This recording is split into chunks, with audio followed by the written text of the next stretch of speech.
World express के दर्शकों का हम हार्दिक अभिनंदन करते हैं। जैसे कि हमारी एक परंपरा रही है कि अच्छे कलाकारों से हम आपकी भेंट कराते हैं। आज अहिल्या नगरी की वरिष्ठ चित्रकार अनुपमा जैन जी हमारे साथ में हैं। हम लेने जा रहे हैं उनसे खास साक्षात्कार।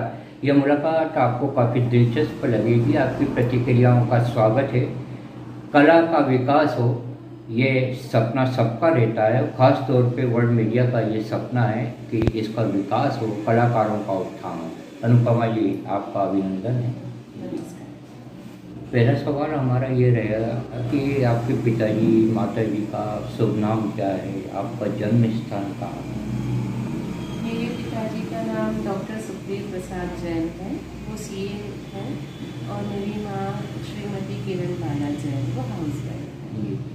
और मेरा जन्म स्थान, मैं यूपी से उत्तर प्रदेश से बिलोंग करती हूँ। मुजफ्फरनगर डिस्ट्रिक्ट में मेरा जन्म स्थान रहा। आपका जन्म दिनांक? 23 फरवरी 1968। आपकी पढ़ाई कहाँ तक हुई? मैंने डबल MA किया है। MA ड्राइंग पेंटिंग मैंने शादी के पहले किया मुजफ्फरनगर से, जो 89 में मैं पास आउट हुई वहाँ से। उसके बाद मैंने हिस्ट्री में MA BA BB से किया प्राइवेट कैंडिडेट के रूप में, जो 95 में कंप्लीट हुआ। ये चित्रकला की प्रेरणा कैसे प्राप्त हुई आपको?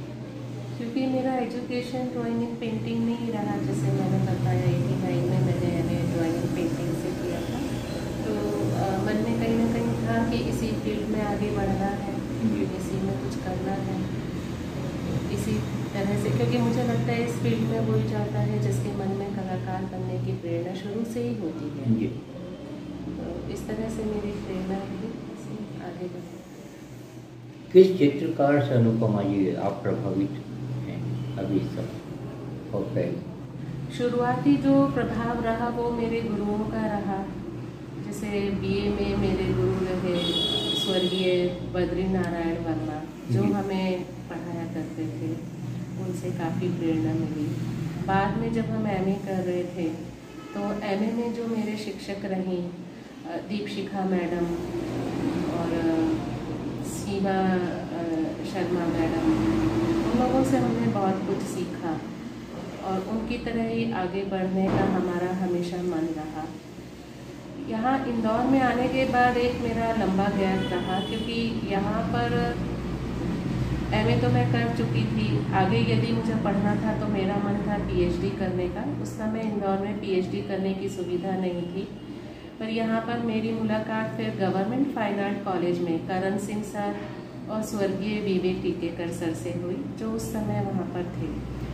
करण सिंह सर वहाँ पर प्राचार्य के पद पर थे और विवेक टीकेकर सर वहाँ पर गेस्ट फैकल्टी की तरह थे।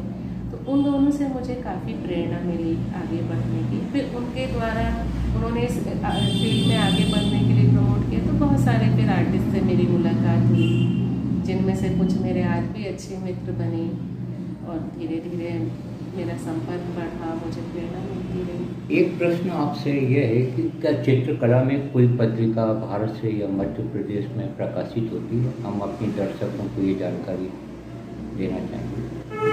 पत्रिकाएं तो होती हैं, लेकिन इनसे मेरा ज़्यादा वास्ता तब पड़ा जब मैंने PhD शुरू की है। जैसे तो ग्रंथालय जिसमें रिसर्च पब्लिकेशंस होते हैं, कला वार्ता, इसमें भी सेमिनार्स और रिसर्च पब्लिकेशंस होते हैं।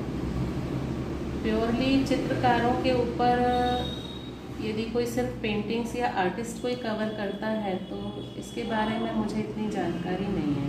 अभी एक प्रश्न और आया है निधि शर्मा जी की ओर से कि आपने अभी तक कितने चित्र बनाए, आपकी कितनी प्रदर्शनी आयोजित हुई?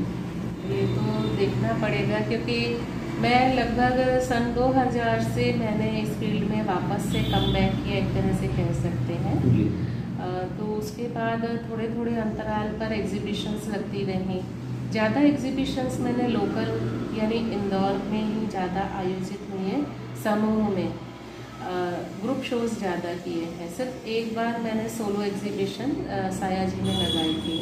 इसके इंदौर के अलावा भोपाल, बुरहानपुर और अभी 2 साल से जैसे खजुराहो इंटरनेशनल आर्ट फेयर में मैं पार्टिसिपेट करती रही हूँ। मैंने सन 2021 और 2022 में वहाँ पर पार्टिसिपेट किया।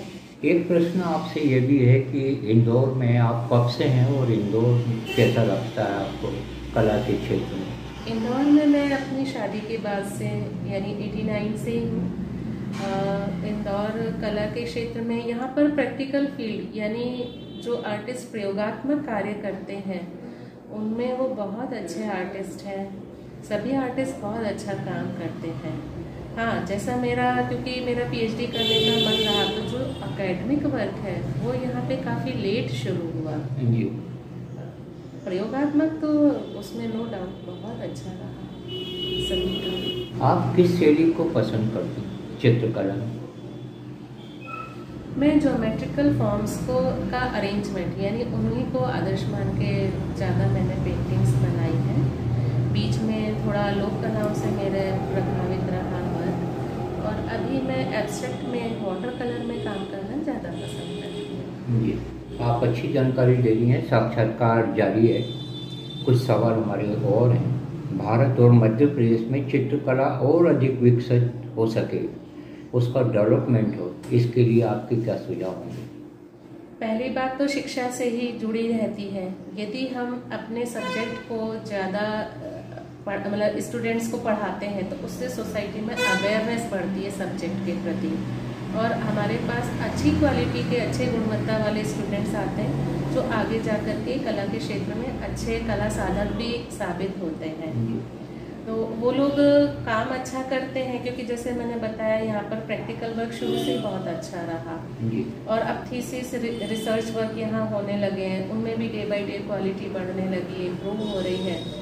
तो मैं समझती हूँ ये प्रयास कोई एकदम से रातों रात नहीं होते हैं, ये लंबे समय का परिणाम होते हैं।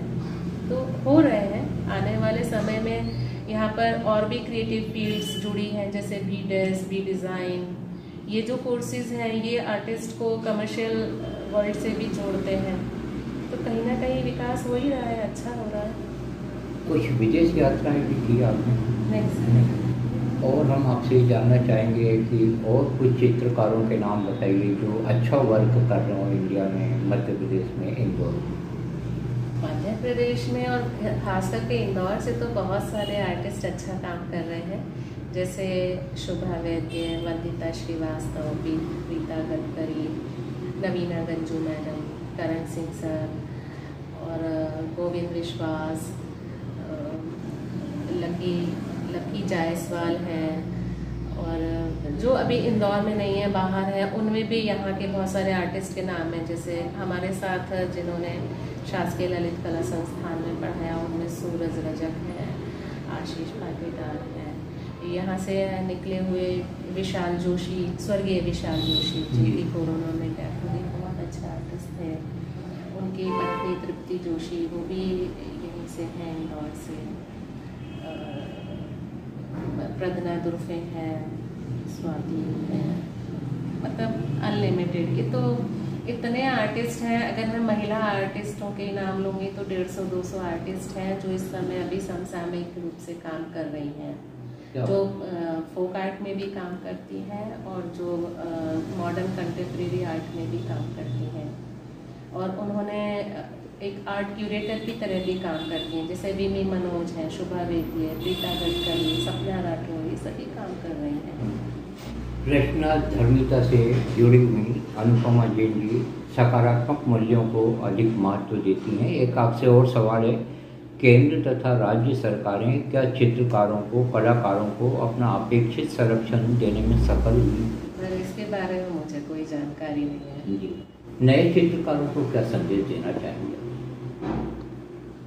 एक वरिष्ठ चित्रकार होने के नाते? हमेशा अपने काम के प्रति ईमानदारी से रहना चाहिए और लगन से कार्य करना चाहिए, क्योंकि ये फील्ड ऐसा है कि जिसमें जो बहुत समय मांगता है, तो उतने लंबे समय तक यदि आप अपने काम के प्रति निष्ठावान रहते हैं, कार्य करते रहते हैं, तो कहीं ना कुछ अच्छा संदेश आप समाज को भी देते हैं और आने वाली पीढ़ी को भी देते हैं। एक प्रश्न आपसे यह है कि बहुत दिनों से आप तिलक नगर क्षेत्र में क्लासेस चला रही हैं, तो ये कब से आपने प्रारंभ क्लासेस चालू करी? मैंने सन 2009 में राजा मानसिंह तोमर विश्वविद्यालय से एफिलिएशन लिया। तब से मेरे यहाँ सर्टिफिकेट, फिर मैंने डिप्लोमा शुरू किया, फिर जूनियर सर्टिफिकेट शुरू किया, फिर BFA शुरू किया है यहाँ पर। इसके अलावा कथक में भी लिया, क्योंकि कहीं ना कहीं विधाएं एक दूसरे से मिलती हैं। तो कथक में हमारे यहाँ स्कूल लेवल के कोर्सेज और सर्टिफिकेट कोर्स हम कराते हैं।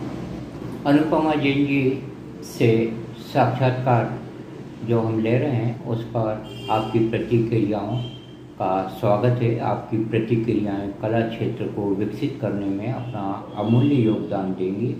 हम आभार मानते हैं अनुपमा जैन जी का और उनसे आग्रह करेंगे कि इसी क्षेत्र में वे बहुत अच्छा कार्य करें। मीडिया उनके साथ। बहुत बहुत धन्यवाद।